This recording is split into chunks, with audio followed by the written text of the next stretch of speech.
Did you know that stuff? Had you heard any of that? Little bits here and there, maybe? Hey, Ahmed was a young man, teenager, growing up in a village outside a larger town in the Middle East, country in the Middle East. And like a lot of teenagers, he and his friends began to question things, began to question what his parents told them, began to question the government, which is not a wise thing to do in many Middle Eastern countries. They even began to question religion. He was a Muslim, and he wondered, is this really the right way? And what's this about Christians? Who can tell me about Christians? And who's Jesus Christ? Because I know he's a prophet, because Islam tells us that, but they decided they should go find out. So they went one weekend into the larger town near their village, and they knocked on the door of a Catholic church. The priest opened the door, greeted them, said, "How can I help you?" And Ahmed said, "Can you tell us who Jesus is?" No, you're a Muslim. Go away," and closed the door. That was kind of a shock. So then they went the next weekend to an Anglican church, knocked on that door, and the Anglican priest opened the door and greeted them. "How can I help you?" "Can you tell us who Jesus is?" No, you're Muslim. Go away, and closed the door. Can you believe that? 2 churches, 2 priests, not even wanting to talk about Jesus. Well, Ahmed was a rather persistent young man, so he and his friends tried the 3rd weekend. They went to an Orthodox church, and the exact same thing happened. They knocked on the door. The priest opened the door, greeted them, and they said, "Can you tell us who Jesus is?" And the same thing. "No, I can't. You're Muslim. Go away," and closed the door. Ahmed knew something was up, but he couldn't find anybody to tell him who Jesus was. So he went out into the desert and found some rocks, white rocks about this big, and made like a 20, 25-foot cross that's still there today. I've seen pictures of it. Laid this cross out in the desert, turned to heaven and said, "God, if you exist, help me to know who Jesus is." The Great Commission that we talk about, where Jesus says, "All authority is given on heaven and on earth has been given to me. Therefore go and make disciples of all nations, baptizing them in the name of the Father and of the Son and of the Holy Spirit, and teaching them to obey all I have commanded you. Surely I am with you always to the very end of the age." We're familiar with this passage. Do you see the alls in it, though? All authority in heaven and on earth has been given to me. I am with you always to the very end of the age. And then the front and the back of the alls are covered by 2 alls in the middle, where he says, "Make disciples of all nations and teach them to obey all I have commanded you." The alls are really what drive the missions emphasis theme this year. All of Jesus for all the world. The Alliance has been sending international workers, which we used to call them missionaries. But missionary has a difficult connotation in a lot of countries. So we refer to our missionaries as international workers today. So if I use IW's international workers, I'm talking about missionaries. It's the same thing. The Alliance has been sending international workers to the hard places for over 135 years. 135 years. ClayHouse, you're a part of this Christ-centered Acts 1:8 family that we call the Alliance. Let me just briefly give you a snapshot of what the Alliance is like in the United States. More than 40 languages are used every Sunday. 2,000 churches with more than 500,000 worshipers. We're part of that U.S. family. Over 700 international workers serving in over 65 countries. And as you caught a glimpse in the video, that we're part of the Alliance World Fellowship, serving in over 88 countries, with 22,000 churches, over 6 million worshipers that are part of the Alliance family. And as Al Stumbaugh said, over 20 countries sending 1,700 missionaries total around the world. We're part of that family. Every 4 minutes, every hour, every day, every week, every month, and every year. This is what you're part of, the Alliance family, here in America and around the world. The Alliance has been sending people to the hard places, as I said, for over 130 years. What do I mean by hard places? I'm talking about people who don't have access to the gospel. Access. It's a word that has different connotations. When I speak of the word access to the gospel, I'm talking about being near someone who can talk clearly, can explain who Jesus Christ is and what he means to that person, to be a witness. That's what access is. Generally speaking, we talk about people and countries that have access with less than 2,000, we talk about countries or people groups with less than 2% of the population that are Jesus followers. Those are people who don't have access to the gospel. Here in the United States, you've heard me mention this before, we have access. There are radio stations, Christian television, bookstores, the internet, and lots of churches. Lots of churches who ought to be able to explain to people who are looking, who are interested to know who Jesus is, be able to talk to them about it. But just speaking statistically, here in America, if someone wanted to know who Jesus is, how many people do you think they'd have to talk to find one person who could say who Jesus is? Audience participation time. Actually, you're saying 10. It's actually 6 or 7. But you heard Ian talk about France. France is a Christian country. He talked about the 100,000 registered mediums. There are more mediums in the city of Lyon, France, than there are police officers. What do you mean? France is a Christian nation. Look at all the cathedrals, all the churches. When Fran and I lived in Paris, working with the Alliance there, I was having lunch with a French banker, a nice long 3-hour lunch. It was magnificent. And during that lunch period, Philippe said to me, you realize, of course, that I'm Catholic. I said, well, I didn't know that, but I thought you might be, since 65% of the French claim to be Catholic. He said, well, actually, I'm only 2/3 Catholic. 2/3, Philippe? What does that mean? Oh, it is easy. When I was born in the Catholic Church. I was baptized in the Catholic Church. 1. When I was married in the Catholic Church, and voila, I am 2/3 Catholic. What's the third?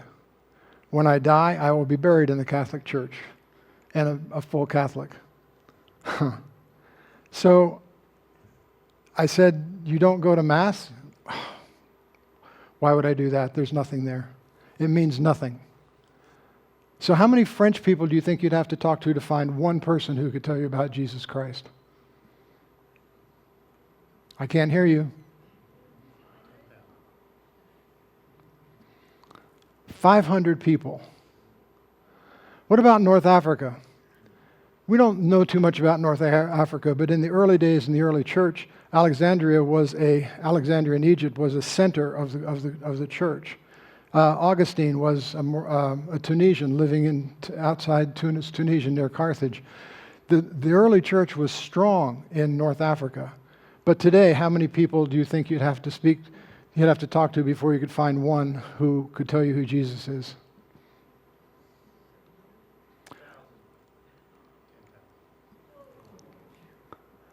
We're talking about access. People don't have it. How do we reach people who don't have access to the gospel? There are very few churches in North Africa.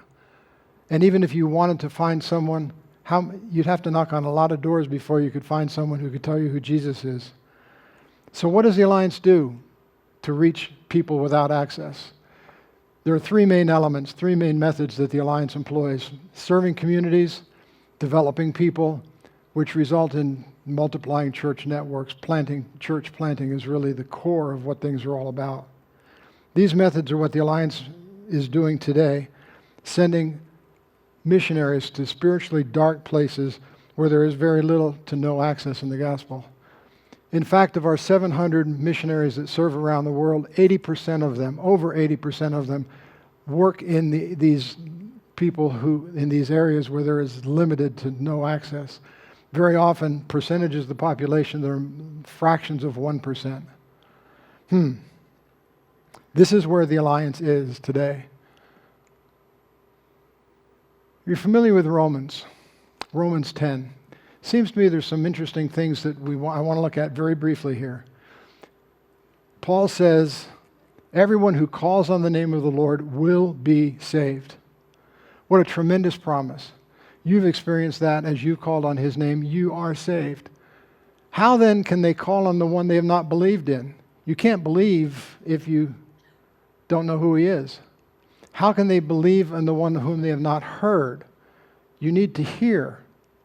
And how can you hear without someone preaching to them? Someone needs to tell them. And how can they preach unless they are sent? There are two main elements here.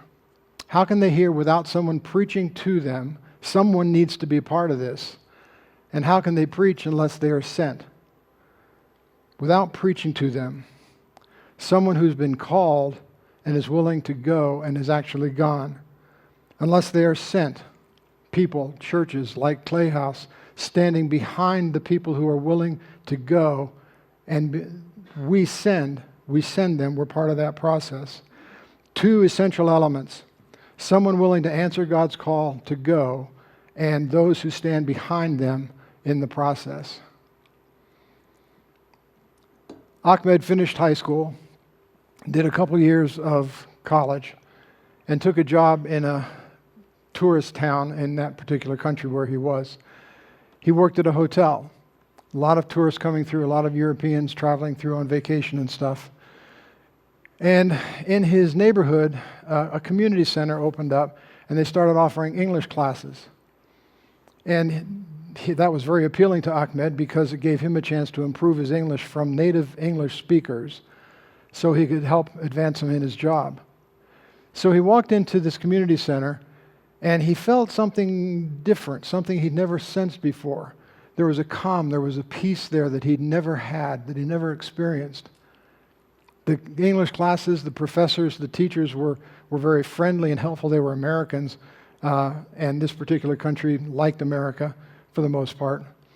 And the English was good. I mean, the classes were worth taking, but there was something different.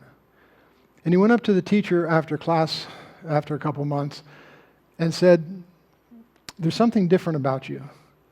Can you tell me who Jesus is?" And Rob, one of our workers, that doesn't happen too often. And the Muhabarat, the secret police, sometimes check on you, make sure you're doing what you're supposed to do, what your visa says you can do, what your business says you can do. He said, "I'd like to talk to you, Ahmed, but let's have coffee tomorrow." So they met for coffee, and Ahmed sat down and said right away, "Can you tell me who Jesus is?" And Rob said, "Well, why do you want to know? What's going on?" And Ahmed kind of laughed and said, "Do you realize what you've done, you crazy Americans? You came in here and you bought a haunted house." "What do you mean?" "Well, when you came here, weren't all the windows were knocked out, weren't they? Weren't there stones and pebbles and rocks and bricks all over the place?" "Yeah, that's true. We bought the house for $250,000. And the neighborhood thought, these crazy Americans, what are they doing buying a haunted house? Don't they know humans and spirits can't cohabit? That's crazy." You know, all those pebbles and rocks, those were little kids who would walk down the street and throw rocks at the devil like they're supposed to do on the pilgrimage, the Hajj that they do. People would walk down the street, get to that house, cross the street, walk down a little further, and then cross back the street. They wouldn't go near that house. And you bought that house. Something's different. Can you tell me who Jesus is? And Rob said, "As a matter of fact, I can." He led Ahmed to Jesus that day. Ahmed ended up leaving his job at the hotel, working in the Life Center, the community center that we ran. It still runs today, still has a tremendous outreach into that neighborhood. And Ahmed now disciples young men who seek after asking the same question. He moved back to the town where the 3 priests told him, "We can't talk to you about Jesus." And he's working in another life center there, reaching out to Muslim men with the truth about who Jesus is. You know, the interesting thing is that Rob responded to God's call to go to a place where people don't have access to the gospel in spite of churches being there for millennia. Rob was sent and supported by Alliance churches in New England. He had strong partnerships with several churches and several people. He was there when God wanted to answer Ahmed's question, "Can you tell me who Jesus is?" Because Rob was obedient to God's call to go, and because God raised up those who sent and supported him. Refka, in the eyes of most Bosnians, was a very insignificant woman. As was her custom in the gypsy world, she was married when she was 14, no education, lived in a ramshackle house with no indoor plumbing, outside toilets and stuff like that. When Refka met Kathy, one of our Alliance workers in Bosnia, Kathy asked her, "Do you know who Jesus is?" And Refka said, "No, I've never met him. Who is he?" She'd never even heard of the name Jesus. As we were planning a church in a town, Refka's oldest son, Mujo, became interested, started attending to figure out what was going on. And that led his sister to begin to attend as well. And then their younger siblings in junior high, they started going off to church. And Refka's like, "What's going on? Who is this? What's a church? What's going on?" So she started going to church. One day, Refka came home, and Jesus followed her. As Refka puts it, I came home after church that day, and I had a really bad headache, and I couldn't tell. I just had to lie down. So I'm not sure if I was asleep or I was awake, so I'm not sure if I had a dream or a vision. But as I lay on the couch and looked at the doorway to the living room, Jesus was standing there with his hands on the door sills, leaning in and smiling at me. She went to see Kathy right away. Said, "What does that mean?" Kathy opened the scriptures to Revelation 3:20, where Jesus says, "Behold, I stand at the door and knock. If any man hears my voice and calls me in, I'll come in and I'll eat with him." Refka came to know Jesus that day. Why? Because Kathy heard God's call and was willing to go, and Kathy was sent by a number of churches in upstate New York.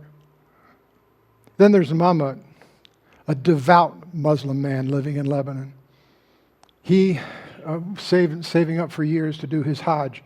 The Hajj is the pilgrimage every Muslim must do. It's one of the 5 pillars of Islam. You have to go do your pilgrimage to Mecca and Medina at least once in your lifetime, unless you're totally incapacitated. Mehmet saved up for several years to do the Hajj and was so looking forward to a spiritual blessing, something that he would experience with Allah, his God. So he went, joining hundreds of thousands of pilgrims from around the world. To get everybody around to the holy sites, they use buses to transport thousands, hundreds of thousands of people. And as Mehmet was getting on the bus one day, he stepped on the bus, looked up, the bus driver turned at him and looked at him and said, "You're not going to find what you're looking for in this pilgrimage." Didn't mean anything to him. So he did his 5 days pilgrimage, but nothing happened. There was no blessing. There was no spiritual encounter with Allah. There was nothing that came from that. He went back to Lebanon very dejected, tired, wondering what was up. Mehmet met Joel and Sally, Alliance missionaries working in Lebanon. They invited him over for supper one night, and Mehmet knocked on the door and stepped into their entryway and stopped dumbfounded and just stared at the wall. Joel and Sally, a little awkward because he wasn't talking to them. And then he finally stammered, How did you get a picture of my bus driver on your wall? Who is that? Oh, it's a painting of Jesus. Who's Jesus? They explained who Jesus was. And over the coming weeks, Mehmet came to know Jesus as his Lord and Savior. God does some incredible things. Follows Refka home. shows up on a wall in Joel and Sally's apartment in Beirut, waits years to bring Ahmed to know someone who can talk to them about who he is. But God works. All of Jesus for all the world. ClayHouse, whether you're sitting here this morning, live or online, you may be saying to yourself, good stories, John. But what are you doing? What's your engagement with Alliance Missions? What's your engagement to seeing lost people who don't have access to know who Jesus is, have access? You're part of the ClayHouse family, but are we all praying for our missionaries? Are we praying for the Bowers, the Linscombs, the Althouses? Are we praying for others that we know, whether they're Alliance or not? What about giving? I'm sure not all of us give to the Great Commission Fund to support Alliance work around the world. Maybe you're saying, I don't know how to engage. I don't know what to do. The Alliance makes it easy. They provide a solid structure that's built to fulfill the Great Commission, whether it's updating prayer requests that you get in your e-news, your ClayHouse e-news, or going to the Alliance website online. There are plenty of prayer requests there.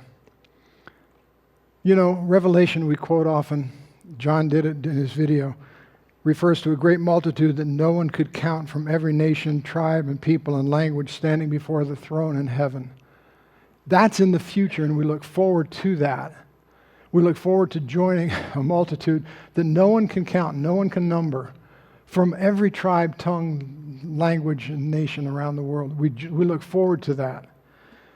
But Peter, in his second epistle, talks about God being patient, not wanting anyone to perish, but for everyone to come to repentance. And here we are kind of stuck in knowing what's coming down the road in heaven and existing in the time where we're experiencing God's patience. The question I would ask you is simply this. What are you doing specifically to help reach those who don't have access to the gospel? Whether they be in places like North Africa, the Middle East, huge swaths of Asia. The Alliance has workers there. And as we come to the year-end offering, you have opportunity to give. I would challenge you to consider doing that. You can do that on the ClayHouse webpage. Under the Give, there's a section there for year-end offering or the Great Commission Fund. You can do it by giving to the Alliance. You can, as Danny said in the gray lockbox as you exit, you can give online with the CNMA website. You know, there are still 4,000 people groups who have little or no opportunity to know Jesus. What's our response? What's our step into that process? I would challenge you to become more engaged, whether it's through prayer, whether it's through giving to the Great Commission Fund of the Alliance, or whether it's going or sending, being part of that process as well. You know, we talk about all of Jesus for all the world. To do that, it takes all of us. ClayHouse, if you're already engaged, thank you. In the last 5 years, ClayHouse has given over $330,000 to Alliance Missions. That's phenomenal for a church this size. But if you're not participating, if you're not engaging, I would challenge you to be part of that. All of Jesus for all the world takes all of us.